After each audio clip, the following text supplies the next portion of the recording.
যা। সাধনা, তুমি এদিকে আসো আমার সাথে, তোমার সাথে আমার জরুরি কথা আছে। ছাড় আমাকে, তোর সাথে আমার কোনো কথা নেই। প্লিজ তুমি এদিকে আসো, তোমার সাথে কথা আছে।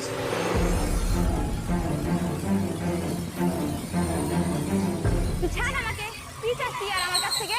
আমার কথাটা তো তুমি শোনো, আমি কি বলতে চাচ্ছি আমার কথাটা তো একবার শোনো। তোমার এই অবস্থা কেন? আমার এই অবস্থা তোর জন্য লাভ কি? দেখো সাধনা, বিশ্বাস করো আমি লাভ লসের হিসাব করতে এখানে আসিনি।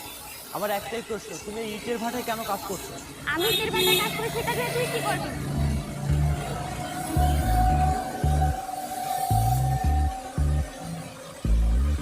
আরে বেঈমান, আমি যে আমার দেশে যাবো সেই অবস্থা কি তুই রেখেছিস? তুই আমার জীবনটাকে নিয়ে এভাবে খেললি কেন?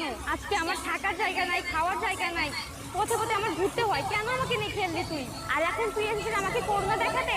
যা, তুই আমার চোখের সামনে থেকে চলে যা, তোর মুখ আমি আর দেখতে চাই না। শোন, এখানে আমি দৈনিক 300 টাকা পাই, সেই টাকা দিয়ে মোটামুটি আমার দিন মোটামুটি চলে যাচ্ছে। তোর মতো ছেলের করুণা আমার লাগবে না, তুই আমার চোখের সামনে